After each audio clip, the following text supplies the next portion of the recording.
Welcome to This Explainer. Today, we're diving into one of the oldest and honestly most profound tensions in human history. We're talking about the fundamental tug of war between our sense of personal agency and our sense of moral duty. It's a topic that has the power to completely rewire how you see yourself, your decisions, and pretty much everyone around you. Let's kick things off with a deceptively simple question about right now, this exact moment.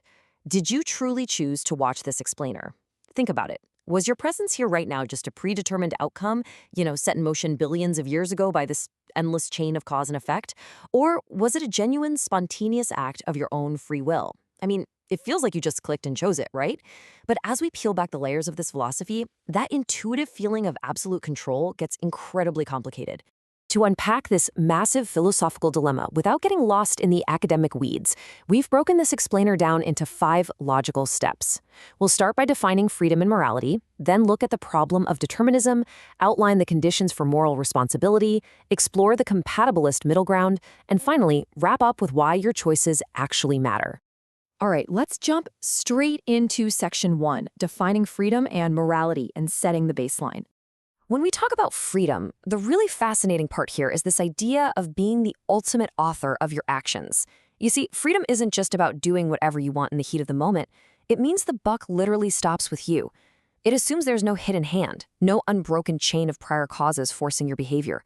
You picked up the pen, and you wrote the script of your action entirely on your own. Now, right on the heels of that, we run into morality, which introduces this incredibly heavy burden of duty and right versus wrong. If freedom is the blank page, well, morality is the strict standard by which society judges the story you write. It's how we justify throwing a criminal in prison, or on the flip side, pinning a medal on a hero. The whole concept is entirely dependent on the idea that people actually deserve the consequences of their actions. So, here's the crucial point, the central paradox we have to wrestle with. If every single choice is just a predictable link in a biological and environmental causal chain, kind of like a line of dominoes falling, how can we justly praise or blame anyone?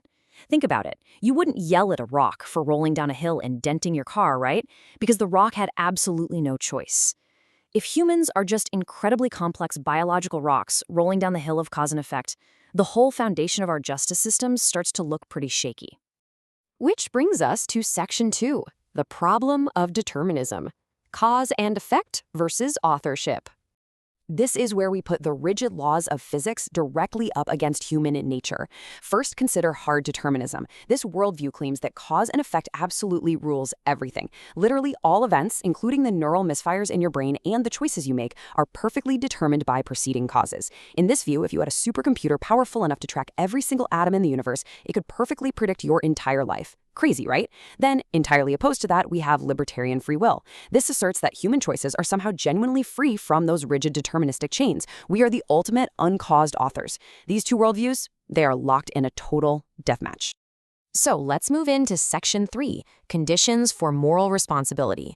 When exactly can we be praised or blamed? Instead of getting totally lost in academic theory, let's look at 3 basic requirements needed to hold someone morally responsible for a good or bad deed in the real world. Step 1, understanding right from wrong. This is exactly why we don't put toddlers on trial. Step 2, having alternative choices available. If you trip and fall into someone, well, you didn't really have an alternative choice there. And Step 3, acting without external coercion or force.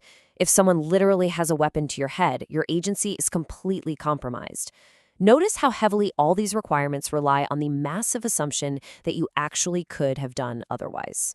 That perfectly sets up Section 4, the compatibilist middle ground, reconciling the irreconcilable. This is where philosophers attempt a fascinating rescue mission to basically save moral responsibility from the jaws of determinism. The concept of compatibilism suggests that free will and determinism actually can exist in the same room together. It argues that as long as your actions stem from your own internal character and desires, you're free enough to be held morally responsible, regardless of universal cause and effect. Think of it like this. Even if your intense desire for a cup of coffee this morning was caused by a wild mix of genetics, biology, and your environment, you still wanted the coffee, and nobody physically stopped you from getting it. You acted on your own desires. Compatibilism argues that freedom isn't about escaping cause and effect. It's about your own internal character being the primary cause of the action. When we synthesize how these three distinct worldviews intersect on destiny and accountability, the differences are incredibly stark.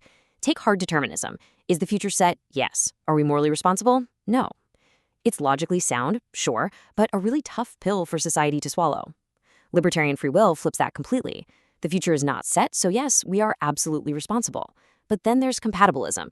It manages to answer yes to both. The future is technically set by preceding causes, but we're still morally responsible because our unique internal desires are a vital part of that causal chain. And that brings us to our final part, Section 5, Why Your Choices Matter, Applying Philosophy to Everyday Life. Let's bring these abstract concepts right out of the clouds and directly into your daily routine. Because understanding the tension between freedom and morality fundamentally rewires how you judge yourself and literally every single person around you. For instance, if determinism carries some weight, how much of a CEO's massive success is just genetic and environmental luck? It totally alters how we evaluate praise. And furthermore, it completely shifts how we look at punishment. If a criminal's actions were heavily determined by a tragic upbringing and their biology, shouldn't our justice system focus heavily on rehabilitation and safety, rather than just harsh, vindictive punishment? Grappling with this forces us to reconsider the true nature of our daily agency. And ultimately, it creates a massive pathway for real empathy toward the difficult life circumstances of others. So, I'll leave you to ponder this final question about your own agency as you go about making your quote-unquote choices for the rest of the day. If you trace every single decision back to its root and you realize you couldn't have done otherwise, was it still your choice? Does being the author of your life require absolute freedom or just the ability to be exactly who you are?